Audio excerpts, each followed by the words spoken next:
mas enfim, são reduzidamente. Se for necessário, imaginem que uma pessoa produz uma afirmação que, epá, não há dúvida, quer dizer, o lead, não é? Como nós dizemos, não é? O lead é aquele, não há dúvida, mas epá, a afirmação, ou porque é muito técnico, ou porque é um português muito arrevesado, por razão qualquer que vocês queiram, enfim, aquilo não é publicável por aquilo, no primeiro parágrafo, na boca do senhor, tal como ele disse. Então eu tenho de ousar, correr o risco, entre aspas, de fazer uma interpretação minha, o mais rigorosa possível. Portanto, eu construo então um primeiro parágrafo exclusivamente com palavras minhas, com máximo de rigor, e depois, no segundo, ponho a declaração do senhor ipsis verbis, para que quem lê tenha exatamente aquilo que eu descodifiquei, num primeiro momento, e tenha depois a matéria-prima toda, no segundo parágrafo está a citação total, ipsis verbis, que o senhor disse, para se ver que aquele primeiro parágrafo é construído com base naquela declaração.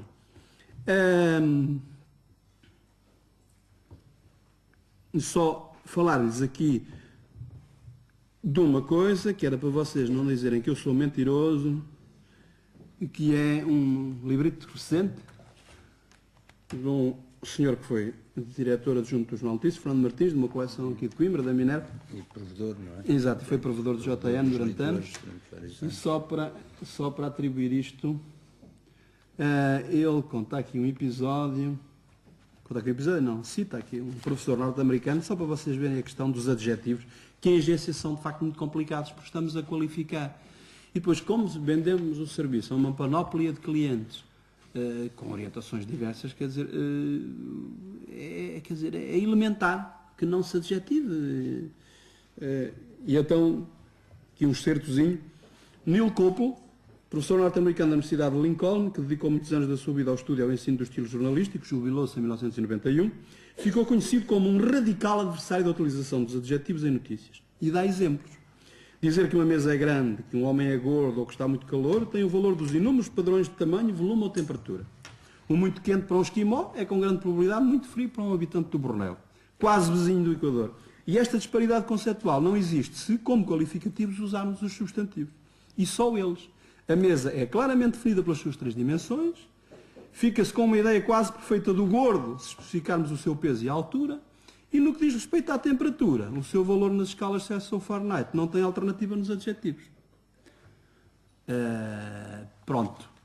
Neste caso do tempo ninguém segue isso, porque as pessoas consideram sempre isso nas rádios, tudo lá, sempre dizer, hoje vai estar bom tempo é... Nem que seja necessária a chuva. Pois. Nem que a chuva seja necessária, ou pode haver pessoas que gostam da chuva, e gostam de dias sem padrão. Mas não, o bom tempo é sempre...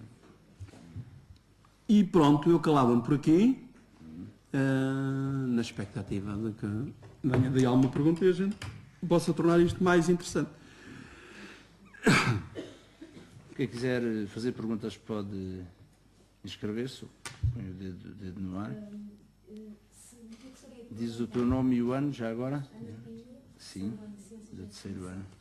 Eu gostaria de perguntar-lhe se, com as emergências das novas tecnologias da informação, se as agências noticiosas, portanto, correm o risco de perder preponderância no acesso e na distribuição da informação. É uma pergunta muito interessante. Obrigada. Olha, eu não lhe sei responder. Eu vou tratar por tu, está bem? Não leves a mal.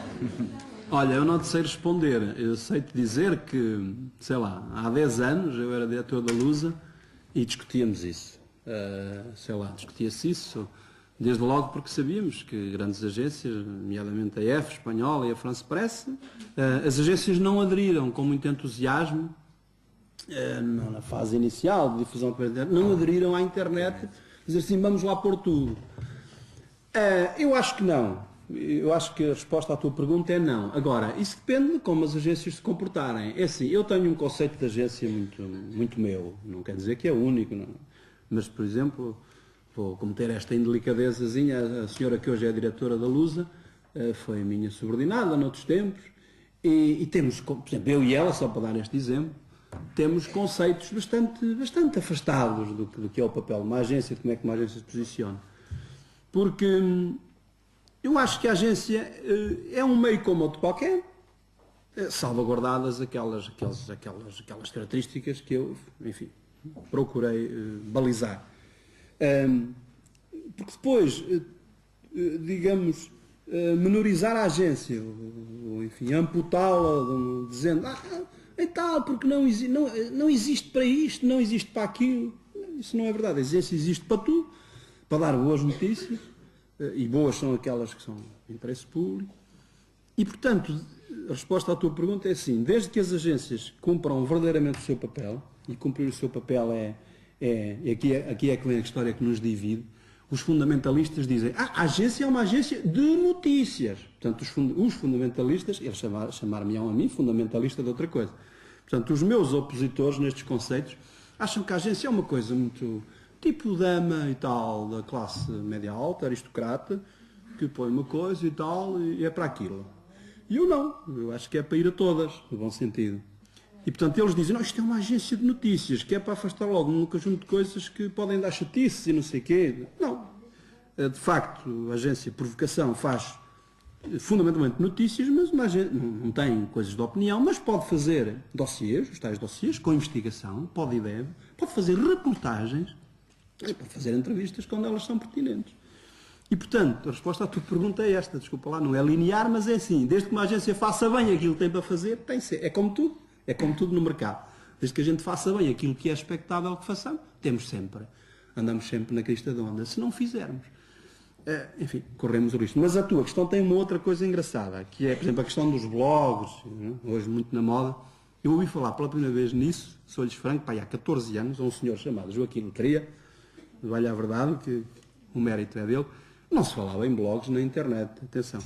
E ele usou, num colóquio, usou uma expressão que eu achei piada e que hoje tem pleno cabimento nesta questão da blogosfera.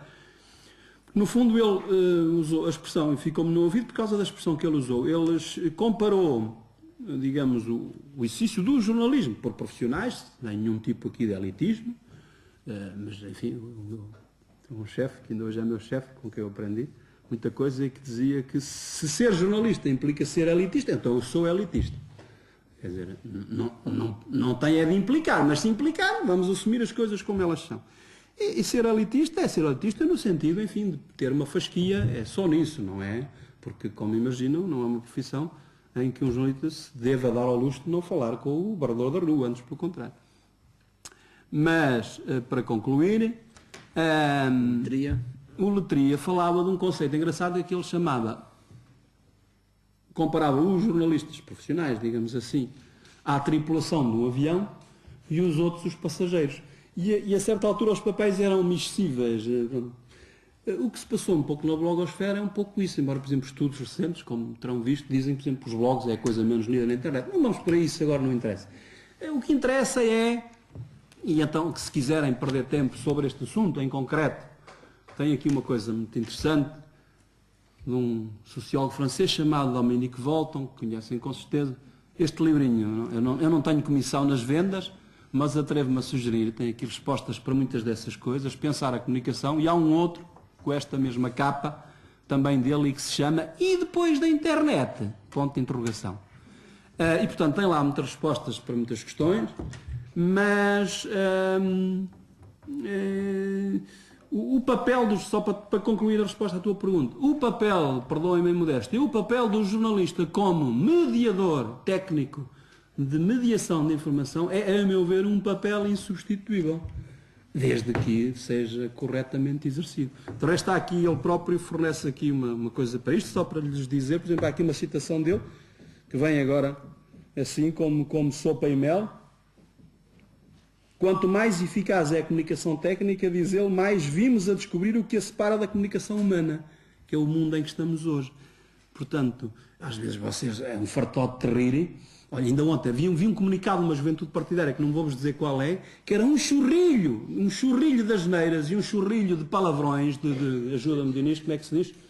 Não é lugares comuns. Palavras, enfim, tecnocráticas. Frases feitas. Aquilo era um amontoado, eles devem ter ido a uma enciclopédia qualquer, onde agora as palavras que ferem mais o ouvido. E juntaram 7 ou 8. Para já haver um gerador de comunicados. O meu colega perguntou-me o que é que ele quer dizer com isto. Eu disse, não quer dizer nada, porque se ele quisesse dizer alguma coisa, teria escrito outra coisa.